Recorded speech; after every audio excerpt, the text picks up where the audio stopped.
So we're starting off front page review with The Nation, as usual. And the major headline is, change now or be neutralized. Tinubu warns bandits, terrorists. Nigeria is hard hit by regional insecurity and way out of Sahel region crisis by the Sultan. 12 discos earned 162 billion naira in July. Ex-Taraba Governor Ishaku gets bail. Minister predicts downward slide in electricity pricing. Yay! Federal government disburses 150,000 naira grants to small business owners. Shetima Tinubu to fix infrastructure gaps, erosion menace in Southeast. And in other news, new CBN Forex plan to reduce naira speculation, public to access real-time data. 20 more bodies recovered from Niger boat accident site. Really sad story. Court bars VIO from stopping and impounding vehicles. Good news. And Makinde, I will have a say in who succeeds me. So, what story are we starting with? Okay, so this is good. Okay, so the Central Bank of Nigeria, CBN has approved a new Forex plan that will allow it collaborate with Financial Markets Dealers Association of Nigeria to reduce speculative activities in the market, because we know that, this has been a problem. Today, you wake up, you can't plan with the Forex. So a circular released yesterday and approved by the Director, Financial Markets Department, Omolara Duke, said the electronic foreign exchange matching system for foreign exchange transactions in Nigeria foreign exchange market will take effect from December 1st, 2024.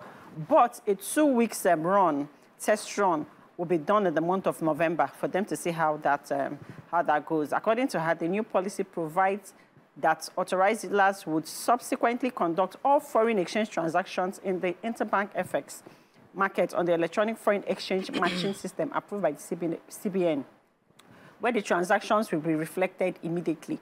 And so everybody can have access to this. This will be public and be published real time. It will be a real-time data, prices and buy and sell. Fantastic. Yes, data will be published, so people can just know what's going on. Okay, yes.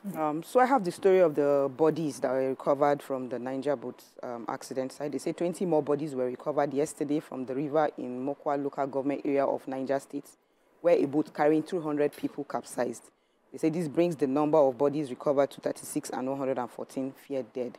They said the boat was returning to Bajibo from Mundi after the annual Maulud celebration when disaster struck. I think there was heavy downpour and then made the boat to capsize. They said exactly 150 persons were rescued when the boat capsized. It merely happened. They said the president has directed the National Inland Waterways Authority to probe the accident. Also, the president also commiserated with the families of the victims and prayed for the repose of the souls of the dead. May their soul rest in peace. Okay. So the Minister of Power, while receiving the, what would I call it, the Executive Secretary of the National Lottery Trust Fund, Mr. Tosin Adeyonju, said that power costs will eventually reduce. Said it's still going to reduce, and with improving generation and distribution, this we will see with time. So he said this while still reiterating that even though we think it is high because, cost of living is high, it is still the cheapest compared to countries like Togo, Mali, Niger Republic. I'm wondering, this minister that I've already expressed love for, he won't collect because these are countries that we export power to, and I'm wondering why they compare. Is it that they compare goat and lion, but he said that we still pay the lowest level compared to other African countries, but we are looking to get that to improve with time. And the Executive Secretary of the National Lottery Fund came to see him to talk about how to empower youth in the rural areas, saying they want to get them to be able to generate using solar energy, certain kilowatt, at least 1 kilowatt of power, and that they've, as a body, they've done certain skill acquisition and empowerment. So they have people who have been trained in other areas like vulcanizing, hairdressing, welding, and if they can train these people also to generate some form of power, in those rural areas where the grid does not get to, you can create more employment and, enable the renewed agenda of the president. And so the minister agreed on a collaboration. He said he was very open to that collaboration. He talked about how they are also looking at renewable energy in areas where the grid does not extend to, so which is why they'll be willing to do that collaboration and train more Nigerian youths on that using the trust fund of the lottery. So I have the major headline about the president being represented by the special, is it special advisor?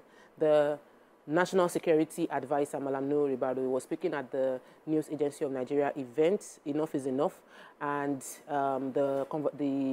the speech was talking about insecurity. In that same event, they had the former head of state, General Salami Abubakar. So Nuhu Ribadu was speaking, and he said that the president has taken a very firm approach to insecurity within Nigeria. Spoke about the fact that the non-kinetic way, that their doors are open. He said windows are open, doors are open. If bandits or terrorists decide to come in and say we are dropping our arms and stopping their activities, they will be received. There is also institutions to promote accountability to address the root cause of the problem that has been done. So the kinetic and the non-kinetic movement is going to help to reduce the insecurity challenges that we're facing. He also said that because the president is the chair of ECOWAS, the regional bloc is also being tightened they are working with other ECOWAS country to ensure security is tight, and we should be expecting better security as time goes on. But the threat was change now, or you'll be neutralized. So it sounds tough, and we're wishing them the best in being able to deal with security, because the ripple effect is a whole lot. Moving on to the Punch, major headline, crude for loan. NNPCL votes 8 million barrels monthly for 8.8 billion naira. $8.8 billion debts. That's from the report. IOM repatriates 180 Nigerians stranded in Libya. In other news, Tinubu plans to bar customs NPA orders from revenue collection. October 1 deadline, Naira for crude deal fails to take off. Iran summons envoy as Israel intensifies Beirut bombing. Fubara insists on local government poll amid protests by Wike allies, and 36 corpses recovered in Niger boat mishap. Can we take just one story before we go on a break? There are indications that the supply of crude oil in Naira by the NNPC, which was, issued as was it an order? We're in a democracy, by the president, has failed. According to them, it's supposed to start October 1st, and today is the 4th of October, and it does not look like it's starting anywhere. So officials from the Dangote refinery and some of those from the NNPC, among others, just mum on the matter. I would love the other refinery, the Edo Petrochemical refinery, the one owned by the Edo State government, to come and speak on it, because if we cannot trust these two parties, maybe there are third parties we can trust. But the Punch reported that the Technical Subcommittee on Domestic Sales of Crude Oil in Local Currency confirmed that the preceding day that the supply of crude in Naira to NNPC, by NNPC to the Dangote refinery will begin October 1st. That was issued in September, but we have October now. We cannot see any of that. And the chairman of the committee, who doubles as chairman of the Federal Inland Revenue Service, responded in affirmative that this was the order. And he was contacted on Sunday and asked if the plan for crude oil would work, and he said it was still intact, but we're in 4th of October. Is it going to still announce? Are they shifting deadline, or they are not going to do it? To announce what's the action.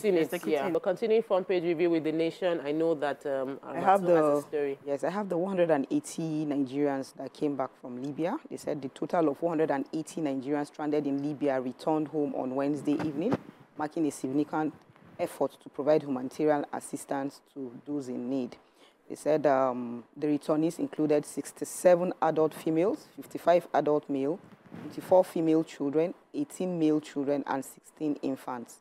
They said this evacuation was facilitated by a collaborative effort involving the International Organization for Migration and the National Emergency Management Agency, Lagos Territorial Office. The government is dedicated to providing the necessary support for the returnees as they reintegrate into their communities and rebuild their lives.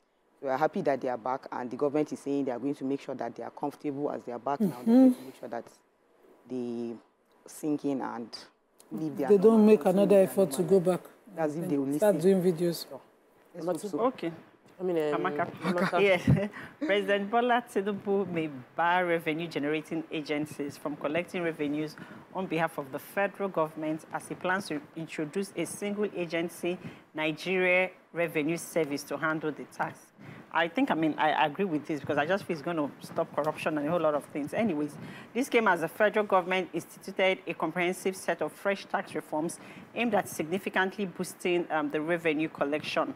The reforms designed to enhance the efficiency of collecting direct taxes, along with various levies that are imposed on behalf of the government, with the Nigerian Customs Service, the Nigerian Ports Authorities, and then 60 other revenue collection agencies from participating in revenue collection activities. They would continue, the president said that they should focus on their main mandates, right? But then they should leave the tax collection, which is the same thing is done in the US, in the UK, to a central port, a central agency that would focus on that, that because it will help facilitation a whole lot of things. They also proposed in one of the bills, because they sent 4 bills to the House, which one is the reform bill, for them to change the name, for them to change the inland, the FIRS name, from what it is now to another name, whereby they can cover everything. They can cover everything, and that power will also be taken from them. Then, where the bills aims at ensuring prudent management of the nation's resources, ensuring long-term macroeconomic stability of the national economy, and securing greater accountability and transparency in fiscal operations within the medium-term fiscal policy framework. So let's see if this will pass. It's on the floor of the House, and I think making FIRS, instead of creating a new agency, expanding what the Federal Inland Revenue can do would be a better move. So they cover everything. And let custom face custom. Let NPA face NPA work and not be collecting money. All money should be paid. Custom is already used to collecting money. Exactly. It's going to be very difficult. Moving on to Daily Sun. Major headline, surrender or die. Tinubu tells terrorists, taking that story already. Electricity cost to crash soon. It was good news. We've taken that as well. Tinubu asked National Assembly to pass 4 tax reform bills. You just took that. Outstanding MSME gets federal government's 150,000 naira grants each in Enugu as Shetima Commission's Fashion Hub launches 5th MSME clinic, says Enugu is back to life under Mba. And ECOWAS planned 5,000-man force to fight insurgency, anxiety as local government, election protests, rocks rivers, and Abdusalami, unemployment, institutional failures, others fueling insecurity in the north. So, what's the story on the 150 to Enugu people? Is that Makana? No. Enugu, oh, I thought entrepreneurs in Enugu. Okay, all right. Let's move on to Vanguard. The Vanguard, major headline. Minimum wage, disquiet as federal government makes selective payment. Labor leaders kick, says government insensitive to the suffering of workers. Workers lament hardship. Many sleep in the office, trek to work due to high transport costs. In other news, reps to Attorney General of the Federation expedite trials of persons in prolonged detention. Court to VIO orders. You have no right to seize vehicle and impose fines. PDP, APC, protest, Rivers, local government elections, NPR hike. Banks' interest comes up to 141.8% to 6.9 trillion naira. Federal government denies anti-not buyers in distribution of road project. We're voting more resources to fight terror, banditry from federal government. And Soludo is problem, not solution in Anambra. So God just saved the VIO yesterday. If not, they would have been awarded a judgment of about 500 million. Wow. But the Justice Evelyn Maha of the Federal High Court in Abuja has ordered that, gave a judgment that there was no law that empowered the VIO, the Directorate of Road Traffic Services and the Vehicle Inspection Officers to stop, impound, confiscate, seize or impose fine on motorists for any form of violation.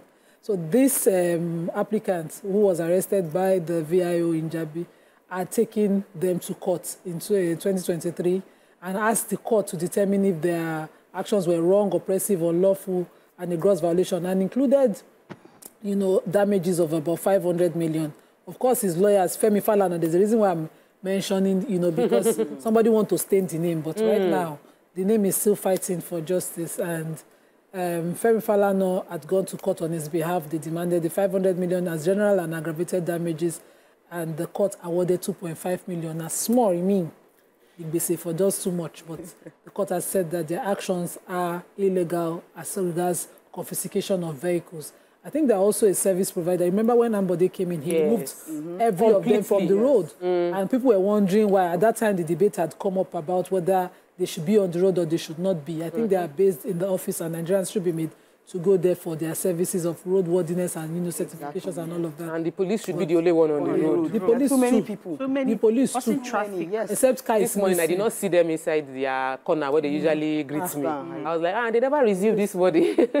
But interesting. Yeah. All right. I have the major headline. We all know that some days back, they said when federal government imposed the new minimum wage, they said private companies should start paying. If not, they are going to have us arrested. Meanwhile, see federal government is making selective payments. They said there appears to be selective payment of the 70,000 new minimum wage by the federal government, which has triggered fresh tension among federal public workers, as most of those yet to be paid have decried the development. They said the Accountant General Office said the new minimum wage was effected along with September salary. The Budget Office said 40,000 was paid across the board to all federal workers, but workers are saying no, they've not received anything like that. And they are now saying we are fed up with the whole system. We do not know what the government wants to do. They also said they are also saying that this is the height of insensitivity on the part of the government, whose policies brought hardship and hunger. Because a lot of them are saying they're having difficulty paying school fees and even running all their affairs. And they are now saying that why is there selective payments? What sort of selective agencies are the people that got paid and those that did not get paid? They don't say what sort of selective payment is that? Are we not in the same country and experiencing the same hardship and hunger? They said we are frustrated with the delay and urge the government to commence the payment immediately to cushion the effect of high cost of living. See my PA that was dancing that her salary, yes, to be 70K, but they have not. They've exempted the federal government pay first. Why they select? Exactly. They've not paid them. They've not paid. They still got the 35. And I want to take the story about. I like taking stories like this because many times social media will retweet things that go viral are not factual. So the federal government has denied the anti-north bias in distribution of road projects because reports came out saying that more projects were being done in southern parts of the country. In actual fact, statistically, 52% of the road is being done in the north. And the disclaimer was necessary in the light of mischievous publications by one Mohammed Jamil, also known as Jada Gako, who without resource to facts, figures or record decides to blindly allege that the northern region was being neglected.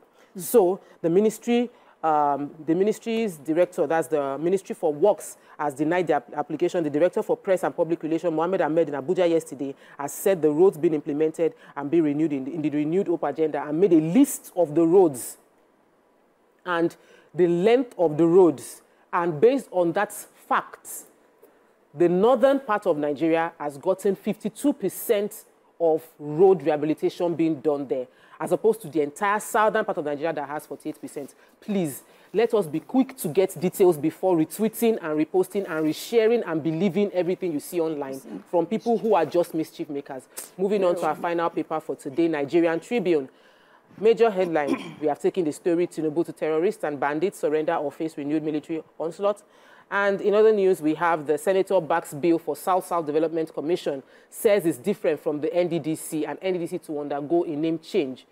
I think that's the only story we haven't taken in. Okay. I have that. Okay. Senators have fast-tracked a bill to establish a South-South Development Commission, SSDC, in spite of the existence of the Niger Delta Development Commission. The SSDC's bill passed second reading on the floor of the Reg Chamber in Abuja on Thursday.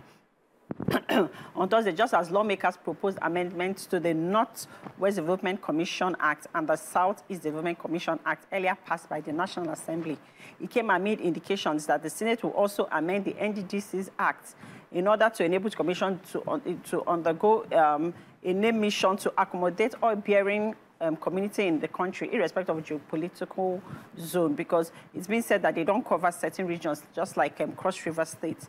They don't cover it, yes. But however, in between July and September this year, the Senate and the House of Rep jointly passed the Northwest Development Commission Bill, the Southeast Development Commission Bill, and the Southwest Development Commission Bill, all which are now acts of the National Assembly.